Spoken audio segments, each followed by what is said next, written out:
the faster he'll hit the ground. It's not just your force working against him.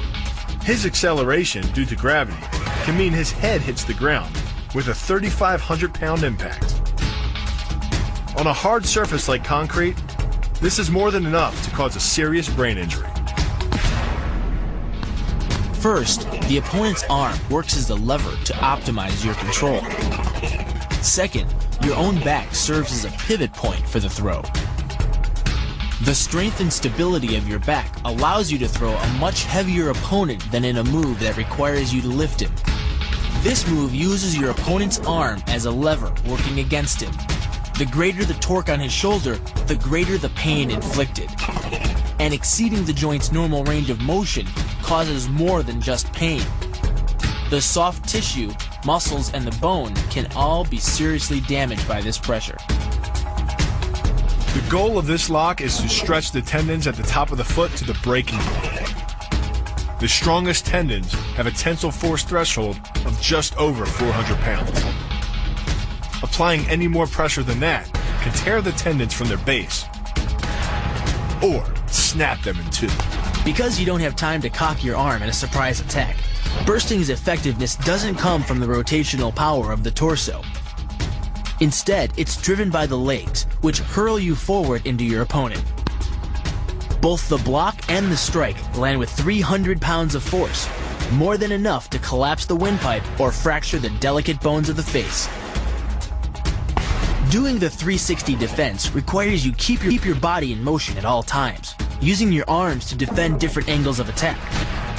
The key is keeping your arms at an oblique angle with your hands open and straight so that you don't take any blows straight on. Each is deflected down the angle of your forearm, which reduces its impact. Your opponent is relying on his grip strength and outstretched arms to maintain the choke. The strength of your back and shoulder muscles is greater than the applied force of your opponent's hold, so it doesn't take much to break his grip. And the closer your hands are to your own neck, the greater the leverage. The disarm is basically a judo wrist lock and uses many of the same principles. By pulling your attacker forward as you turn, he loses his balance, giving you control of his wrist. The barrel of the gun then becomes a lever, allowing you to take the gun. Because you are using the muscles of your torso, which can deliver up to 10 times more force than the muscles of the wrist, the disarm works against an opponent who is much stronger than you.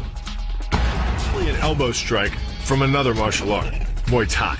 But because the metal doesn't deform on impact, like human bone, every ounce of power is channeled directly into your opponent's face. With the twisting motion of the torso generating the force, and the stiff metal of the M16 providing the impact, it's enough to shatter a cheekbone or break a jaw. The combined momentum of your forward step, the twist of your torso, and the swing of the rifle, the butt stroke can strike your opponent at over 18 miles per hour, carrying well over 550 pounds of force. That's enough to drive a 16-penny nail through nearly 2 inches of pressure-treated wood. Add a follow-up slash and thrust with a bayonet, and the butt stroke becomes a real killer. But the real damage from the knee bar doesn't come from gravity. It comes from leverage. Once the knee is locked, your hips act like a fulcrum, and his leg acts like a lever, multiplying any force you apply. So even though the ligaments and tendons around the knee can sustain 1,700 newtons of force, the knee bar can load a lot more than that, enough to completely destroy the joint. Pushes his opponent at a location above the center of mass, while using his sweeping leg to create a tripping point, which is below his opponent's center of mass. Once the loss of stability has occurred, gravity does the work, and the damage. On the ground and on his back, your opponent is now vulnerable to any number of finishing strikes. Much like a nutcracker, your forearm and biceps apply pressure to your opponent's carotid arteries. Located on either side of the trachea, these two arteries are the only way to get blood to the brain. It can take less pressure than squeezing an orange to stop the flow of blood to the arteries. And with no blood flow, the brain shuts down almost instantly. Fight over.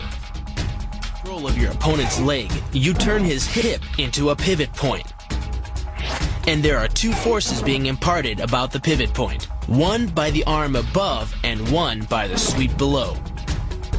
These forces act as a couple, resulting in your opponent's rotation that slams him right to the deck. And given the speed of rotation and the force of gravity, that impact could cause permanent injury. The key to the double is to hit your opponent below his rib cage, which knocks him off his center of gravity. Wrapping your arms around his legs prevents him from regaining it. Your forward momentum, coupled with the upward thrust of your hips, gets your opponent airborne. Driving him to the mat can yield over 3,000 pounds of injury-producing force. That's like dropping a 20-pound bag of cement off a 9-foot ladder onto someone's chest. The key to the sprawl is sliding your legs backward, while leaning in and locking your hips at the same time. This forces your opponent's center of mass beyond its stability zone. Coupled with the downward thrust of your forearms, he's now supporting your entire upper body with the back of his neck and head, which leaves him face down on the mat, vulnerable to any number of attacks. The power of this move comes from the spin. Like the wrecking ball at the end of a demolition crane, the power is generated by the rotation of the body. In conjunction with the snap of the knee, the foot achieves a velocity of nearly 30 miles per hour. When the heel connects with the solar plexus, it transfers 1,400 pounds of force, enough to damage internal organs and fracture multiple ribs. It gets its power from the pressure exerted by your legs. The first leg imparts pressure to the carotid artery. The second leg, working in conjunction with your arms, optimizes that pressure, transforming you into a human vice grip. If your opponent doesn't tap out, he'll pass out. Much longer and permanent brain damage can ensue. Is a combination of two levers. While your legs push up on your opponent's neck, your arms apply downward pressure to his trapped wrist. The opposing forces turn the elbow into an ad hoc fulcrum point. The armbar can result in a complete destruction of the elbow's articulating structures. The move is difficult but devastating.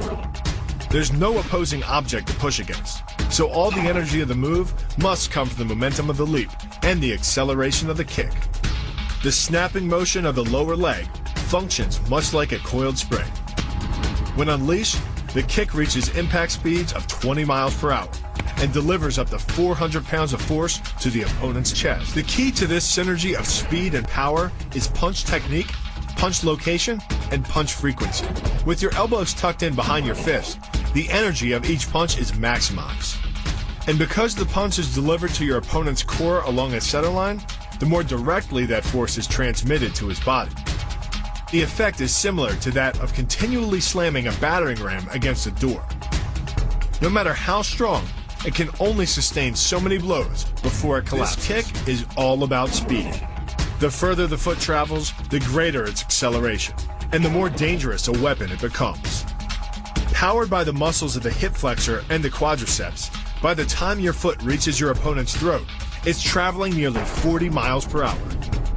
That type of speed yields over 1,000 pounds of force, enough to puncture the Adam's apple and crush your windpipe. The power of the takedown is derived from the simple mechanical advantage you hold over your opponent. By wrapping up his striking leg at the upper thigh, you've placed your opponent in what's called conditional stability. If he remains stationary, he could technically maintain his balance indefinitely. But by driving him backward and initiating a sweep of his other leg, you've added two destabilizing factors, and the loose center of gravity simply cannot hold. By grabbing the wrist, you provide hundreds of pounds of additional leverage.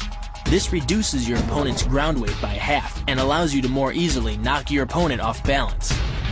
The rotation of the hips then amplifies the power of the leg sweep. Coupled with the wrist grip, you are in complete control of your opponent's body.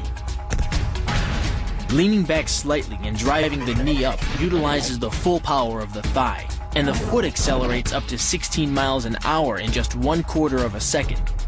That's twice the acceleration speed of a Porsche.